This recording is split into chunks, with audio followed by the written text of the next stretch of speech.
Ladies and gentlemen, there comes a time when suffering refuses to remain silent. It stirs in the depths of the soul, not as an enemy, but as a messenger. Emotional pain is rarely accidental. It is the voice of the unconscious calling us toward transformation. When life fractures us, it is not only destruction, it is also initiation. Today, I will unveil 5 signs that your suffering is not the end, but the very beginning of your awakening. Pain is not an intruder in the human experience. It is a companion. Though one we often resist and despise, emotional suffering in particular carries with it a peculiar weight, for it penetrates the depths of the soul and unsettles the foundations upon which we have built our lives. Yet, if one listens carefully, pain is not merely destructive, it is revelatory. It does not come to us by accident. It is the voice of something deeper, something unacknowledged within us, demanding recognition. Pain is a messenger of the unconscious. It arrives not to torment us without cause, but to awaken us to what we have long avoided. Most people seek to silence pain, to numb it with distraction, with the endless noise of daily obligations or the shallow comforts of entertainment. But by doing so, they miss its essential meaning. For what we refuse to face in ourselves never disappears. It only grows stronger in the shadows until it bursts forth in suffering. Emotional pain is, therefore, the eruption of what has been hidden, the call of the soul insisting that we turn our gaze inward. When life fractures us, when the heart is pierced by loss, betrayal, or despair, we often believe we are being punished, abandoned, or condemned. Yet there is another way of seeing. The fracture is not the end, but the beginning. It is an initiation. It is the breaking open of a hardened shell so that new life may emerge. What feels unbearable is not a random cruelty of existence. It is the deliberate movement of the psyche toward wholeness. The unconscious does not speak in the language of comfort. It speaks in the language of necessity. There is a paradox here. Pain wounds, but it also guides. The sting of suffering compels us to pause, to question, to reconsider the trajectory of our lives. Without it, we might drift endlessly, clinging to shallow identities, never daring to confront the depths of our being. Pain interrupts this complacency. It insists that something within us is misaligned. Something vital has been neglected. It is as though the soul itself is crying out, "Look here, you have strayed too far from your true self. Return." The one who suffers emotionally is, therefore, not merely a victim of chance, but a participant in a greater process. This process is alchemical in nature, the breaking down of the old so that the new may emerge. Suffering burns away illusions, false certainties, and identities we have outgrown. What remains, though raw and tender, is closer to truth.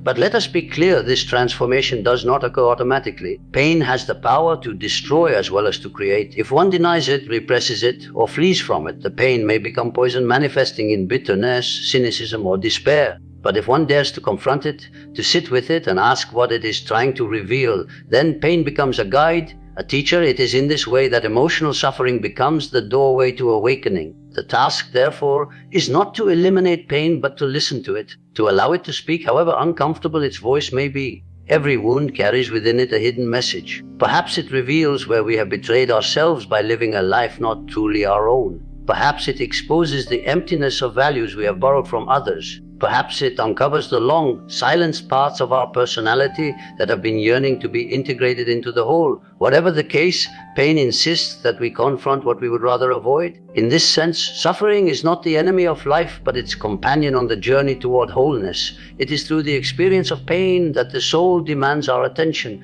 The heart-ache, the disorientation, the despair, these are not meaningless afflictions, but signals that something essential is stirring. To walk through pain consciously is to step onto the path of transformation. Therefore, when you feel the weight of emotional suffering pressing down upon you, resist the temptation to run or to numb. Instead, ask, what is this pain trying to reveal? What part of me have I silenced that now cries out for recognition? What illusion is being shattered so that truth may emerge?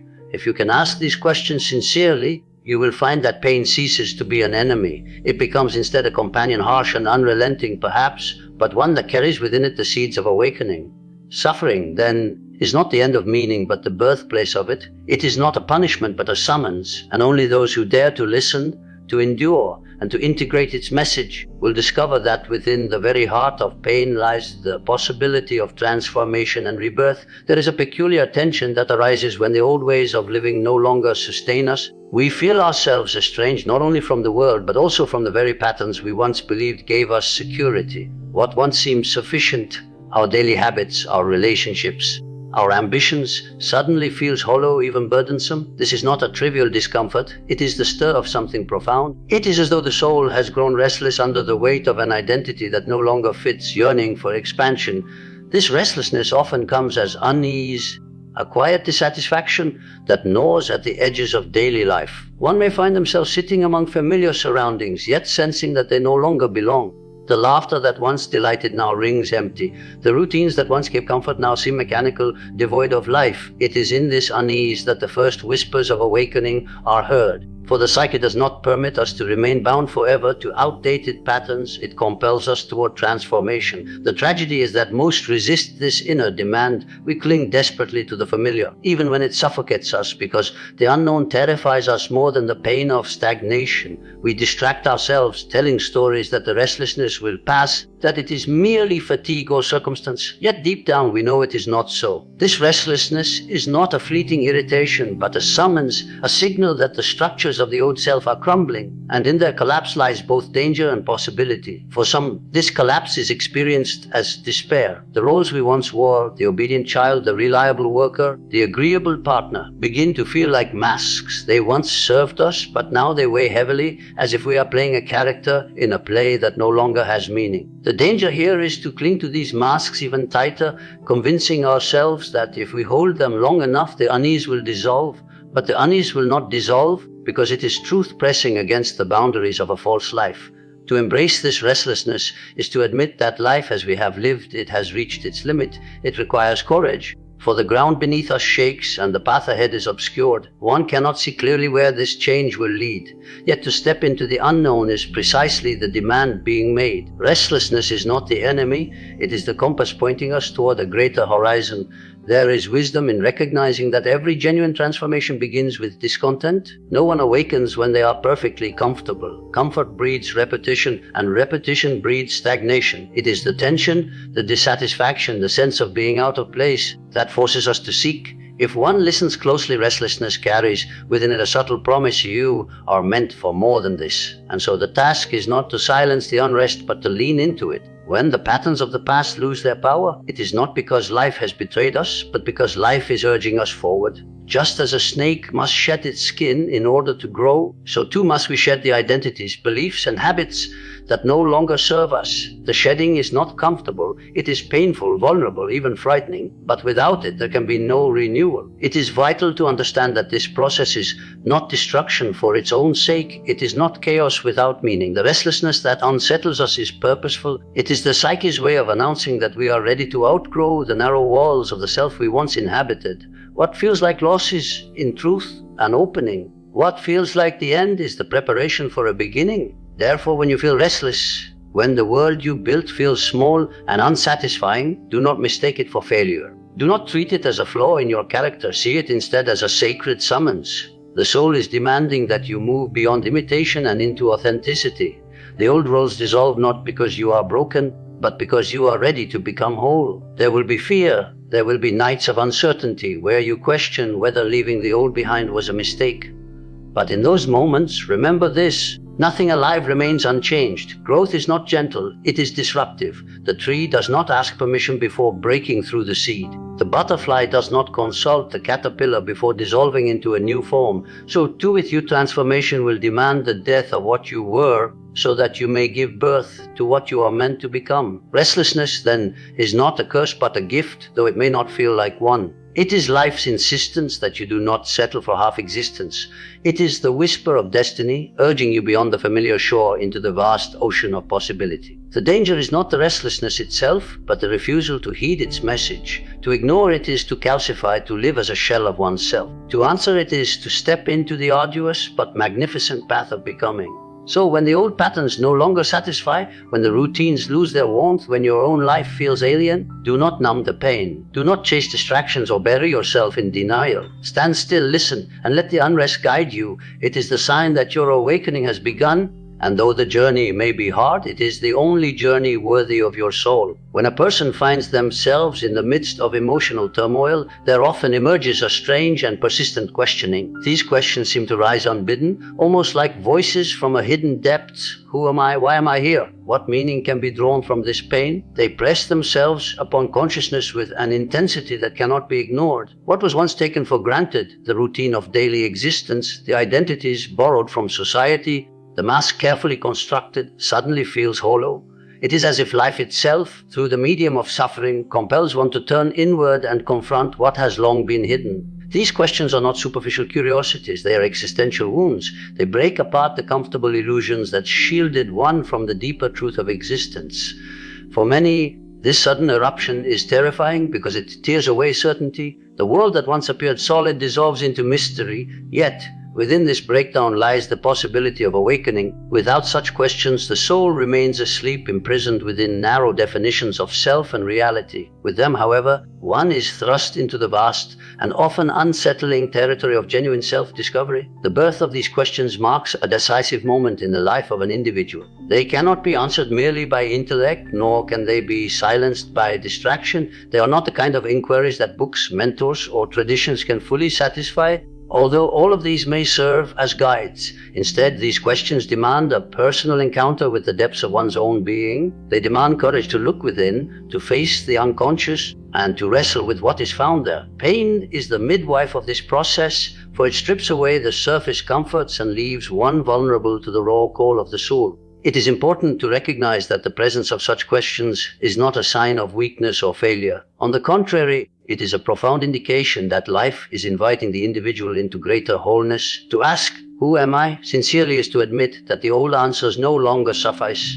The career, the possessions, the social roles, these once provided a sense of stability, but in the face of inner suffering, they reveal their insufficiency. The psyche, in its wisdom, refuses to let the individual rest in falsehood. It stirs up longing, doubt, and even despair, so that the deeper truth may break through. Many resist this process. They drown the questions in noise, in entertainment, in business. Yet the questions do not disappear. They remain beneath the surface, waiting, pressing, demanding attention. To ignore them is to prolong suffering, for the soul will not allow its call to be silenced indefinitely. At some point, every individual must decide to turn away in fear or to turn toward the mystery and accept the invitation. Those who turn toward the questions often experience an initial sense of disorientation. Without the old certainties, the path ahead seems dark. Yet it is in this darkness that the light of self-discovery begins to flicker. The very act of engaging with these questions opens the door to transformation. One begins to sense that identity is not fixed, that life is not a meaningless chain of events, but rather a journey toward wholeness. Pain becomes a catalyst, stripping away illusion so that truth can emerge. Consider for a moment the question, what is my purpose? On the surface, it may seem unanswerable, for purpose cannot be handed down like an instruction manual, and yet the struggle to find meaning awakens dormant energies within the psyche. One begins to perceive subtle hints, synchronicities, and inner guidance that point toward a deeper alignment with life. The purpose is not manufactured, it is discovered like a hidden seed that was always present, waiting for the soil of suffering to crack open so it might grow. Likewise, who am I? Reaches far beyond mere personality or biography. It asks us to see ourselves not as masks, but as whole beings, creatures of both light and shadow, conscious and unconscious, finite and infinite. To wrestle with this question is to enter into dialogue with the deepest layers of the self. It is to recognize that one's identity is not static, but unfolding, always becoming. Pain accelerates this process, for it forces the confrontation with aspects of oneself that had been buried, denied, or rejected. It is no exaggeration to say that these deep questions are the very heartbeat of awakening. They are the cracks through which the light of meaning enters a life. To embrace them is to accept the challenge of becoming fully human. To resist them is to remain trapped in half-truths, living as a shadow of what one might become. The questions are not obstacles, they are guides, pointing the way toward a greater wholeness that cannot be attained by any other path. Thus, when suffering drives you to ask these questions, do not flee from them. Do not seek premature answers, for answers that come too quickly are often shallow and deceiving. Instead, dwell with the questions. Let them shape you, refine you, draw you deeper. In time, they will not vanish, but they will transform. The questions themselves become doorways, opening to insights that could never be reached without the purifying fire of pain. The emergence of these questions is a sacred sign. It means that life has chosen you for transformation. It means that beneath agony lies a profound opportunity to awaken to your true self, to find meaning where once there was only despair, and to walk the path that only you can walk. Pain is the teacher, and the questions are its gift. To accept them is to begin the journey of rebirth. When pain pierces the fabric of life, it does not only manifest in our waking hours, it descends into the dream world, stirring symbols from the depths of the unconscious. It is here, in the dark theater of sleep, that the psyche reveals what the conscious mind refuses to face. Dreams sharpen and intensify when one is in the grip of emotional suffering. They become vivid, haunting, sometimes terrifying, but always meaningful. To the ordinary mind, a dream may appear as mere nonsense, fragments of memory and fantasy stitched together without reason. But when the heart is in turmoil, the dream becomes a guide, a silent messenger bearing images that cannot be ignored. Pain breaks open the threshold between the conscious and unconscious, allowing that which has been long repressed to find expression. The greater the wound, the more insistent the dream. Why does suffering awaken the dream world with such force? Because the conscious ego, bound to its routines and illusions, resists transformation. It seeks to deny pain, to suppress it, to bury it under distraction. But the unconscious refuses silence. It speaks in symbols, powerful images that bypass the defenses of the rational mind. In moments of suffering, these images intensify, demanding that we take them seriously. The dream becomes a mirror, reflecting not only the pain of the present, but the hidden aspects of the self that must be integrated. Consider the one who dreams of being pursued endlessly through shadowed streets. Such a dream is not random. It is the psyche's way of showing the dreamer the very emotions he flees in waking life. The pursuer is not an enemy outside, but a part of the inner world, anger, grief, or fear that demands acknowledgement. The chase reveals a truth one cannot outrun: what dwells within. The dream exposes the futility of escape, urging the dreamer to turn and face what hunts him. Another, burdened by loss, may dream of drowning in a vast sea. The waters rise, pulling them downward. This is the symbol of being overcome by emotion, yet it is also an ancient image of rebirth. To descend into the waters is terrifying, but it is also the path to renewal. The unconscious, through this dream, teaches that surrendering to grief is not destruction, but transformation. By drowning, one does not merely perish, one is baptized into a new form of existence. In times of suffering, dreams often return us to childhood homes, to familiar corridors, or to faces we thought long forgotten. These images reveal that emotional pain has deep roots stretching into the past. The unresolved wounds of earlier years reappear in symbolic form, reminding us that the present agony is entwined with forgotten sorrows. The dream urges us to reconcile with these neglected parts of the soul, for without this reconciliation, no true awakening can occur. Symbols in dreams cannot be taken literally. They are the language of the soul, not the logic of the intellect. A snake is not merely a snake, but a living symbol of transformation, dangerous, threatening, yet also the emblem of renewal and hidden wisdom. Fire is not only destruction, but the purifying force that burns away what no longer serves us. The unconscious speaks in this symbolic tongue, and suffering makes us fluent in it. When pain becomes unbearable, it is often through the dream that guidance arrives. What is crucial, however, is not merely to dream, but to remember and reflect. To awaken from a dream and dismiss it as meaningless is to turn away from the very key that could unlock healing. One must ask, what is this image trying to reveal to me? What aspect of my life does this symbol point toward? It is through such questioning that the dialogue between the conscious mind and the unconscious begins. And it is through this dialogue that one steps toward wholeness. Emotional pain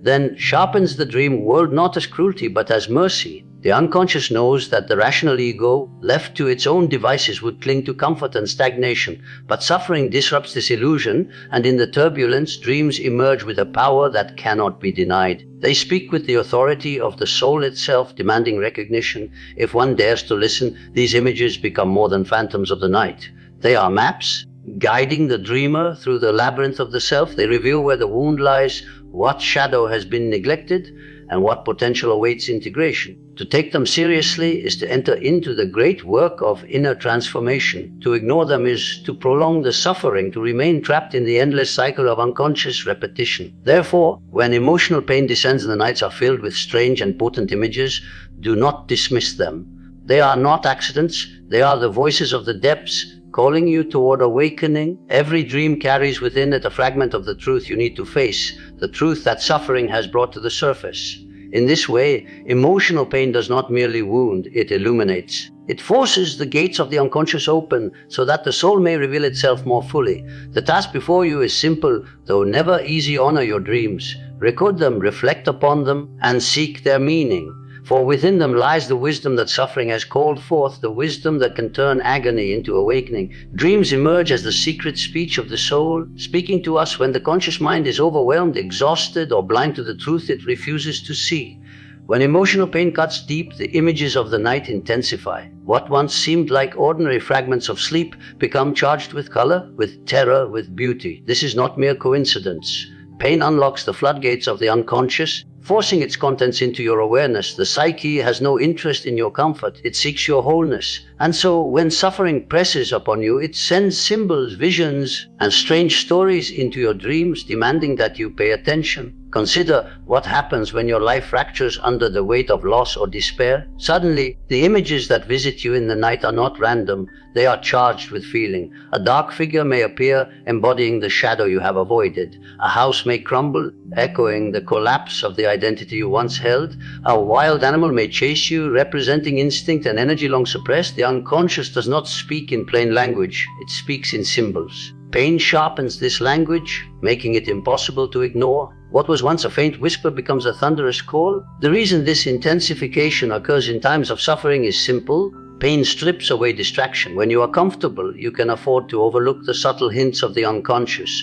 But when you suffer, your defenses weaken, and the raw truth has a chance to break through. The unconscious seizes this opening, delivering images of what is hidden, what is repressed, and what is waiting to be integrated into your life. This is why so many people report powerful haunting or transformative dreams during periods of great emotional turmoil. To engage with these dreams is not to analyze them like puzzles, but to approach them with reverence. They are not meaningless flickers, they are alive, as real as the pain that summoned them.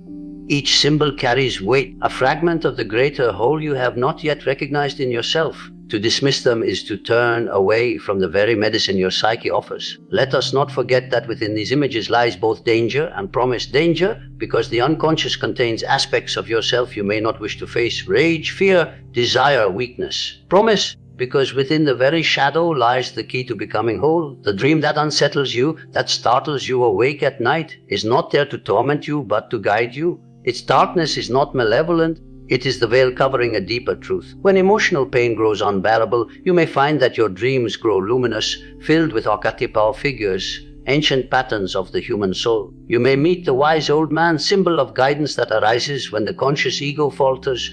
You may encounter the anima or animus, the hidden counterpart of your soul, calling you toward balance. You may see the hero's journey played out in images, reminding you that suffering is not an end, but an initiation into deeper life. The intensity of these dreams is not random. It reflects the pressure of the soul for growth. Pain destabilizes the fragile structure of your conscious identity, and in that moment of weakness, the unconscious pushes forward what has long waited in silence. The dream becomes a bridge between your suffering and your awakening. You might ask, why must it hurt so deeply before this vision appears? Because the ego clings to comfort and illusion. Only when it breaks, when it cannot sustain itself, does the deeper truth have room to emerge. Pain is the crack, and through that crack, the light of the unconscious pours forth. Dreams intensify not to destroy you, but to remind you that something greater than your suffering lives within you. To listen to these dreams is to participate in your own healing. Do not dismiss them as foolish or frightening. Sit with them, write them down, let their images speak to you, even if you do not fully understand them. Meaning does not always come at once, sometimes it unfolds over years.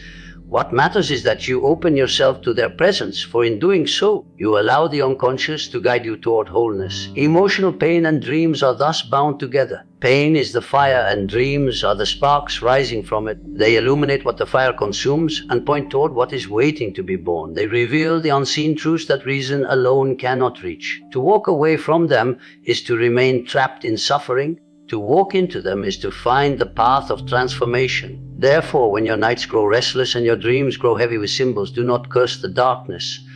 Understand that this is the sign. Your pain is speaking. Your soul is demanding attention. And if you have the courage to listen, you will discover that within these dreams lies the very wisdom you seek, the wisdom that suffering itself was designed to awaken. Pain, when it arrives, often feels like a cruel intruder. Yet the longer we live, the clearer it becomes that suffering is not an accident, nor merely a punishment. It is a summons. Emotional pain is the voice of the depths calling us into a dialogue with ourselves. It is not the enemy of life, but the instrument by which life seeks to awaken us. Every wound carries with it a message, a direction, and a hidden potential for transformation. The first sign of this awakening is the unbearable sense of emptiness. One wakes in the morning and finds no joy in the things that once offered comfort. The world loses its color, its taste, its meaning. This is not the end of the road, though it feels like it. It is a threshold, a space that has been cleared of old attachments. Emptiness, frightening as it is, becomes the soil in which the new life can take root. It is a painful stripping away of false securities, a necessary dismantling of illusions that once served us but no longer can. In the silence of emptiness, the soul prepares the ground for rebirth. The second sign is the deep dissatisfaction with old patterns and roles. The structures that once defined identity begin to crack. The routines that once seemed sufficient become intolerable. One may feel restless, unable to reconcile with a life that feels too small, too confining, too disconnected from the truth within. This unease is not weakness, it is strength. It is the life force itself demanding that the old forms be shed, like a snake shedding its skin. What once kept us safe has now become a prison, and pain serves as the key that forces us to unlock the door. The third sign comes in the eruption of questions. Who am I? Why am I here? What is the meaning of my life? These questions do not arise in times of comfort. They come when suffering has stripped away the distractions that kept us numb. They emerge like fire in the darkness, relentless and insistent. Though they disturb our peace, they are not enemies, they are torches. They illuminate the path forward. To wrestle with these questions is not to fall into despair, but to enter into the essential dialogue that makes us human. The very weight of these questions proves that the soul is pressing us toward awakening. The fourth sign reveals itself in dreams and inner images that suddenly grow more intense. The unconscious begins to speak more loudly when the conscious mind is wounded. Night after night, symbols rise from within, strange, beautiful, terrifying, and profound. These are not random fragments. They are messages, coded expressions of the soul's desire for wholeness. Pain sharpens the ear of the heart so that these whispers from the depths can finally be heard. In the images of our dream, in the archetypes that emerge from the dark soil of the psyche, we encounter both our shadow and our potential. To turn toward these symbols is to turn toward the truth that ordinary reason cannot grasp. The fifth sign is the subtle yet undeniable sense that within suffering there lies meaning. Though the agony cuts deep, there is an intuition that it is not without purpose. Something in us whispers that this darkness is not simply destruction, but initiation. When this sense awakens, we are no longer passive victims of life's blows. We become participants in a greater unfolding, that the pain itself begins to shape us, chiseling away the false and calling forth the essential. It is the same intuition that has moved seekers, sages, and wanderers through the ages, the recognition that suffering is the raw material out of which transformation is forged. Together, these signs form the map of an inner journey. Pain clears the ground, dismantles the old, questions the false, awakens the symbolic, and whispers of meaning. It is the great sculptor of the soul, shaping us into something beyond the narrow confines of who we thought we were. To deny pain, to run from it, is to reject the very invitation life is extending to us. To embrace it, however reluctantly, is to step into the fire where the false self burns away and the deeper self emerges. So the question is not whether we suffer, we all do. The question is what we will do with our suffering. Will we treat it as a meaningless accident, something to be numbed and silenced, or will we dare to listen, to look more deeply, to follow the signs it lays before us? For in the end, the awakening we long for does not come from avoiding our wounds, but from entering them fully. The path forward is lit not by denial, but by courage, not by avoidance, but by truth. Pain is the threshold, the doorway. The teacher step into it, and you step into the deeper mystery of your own life.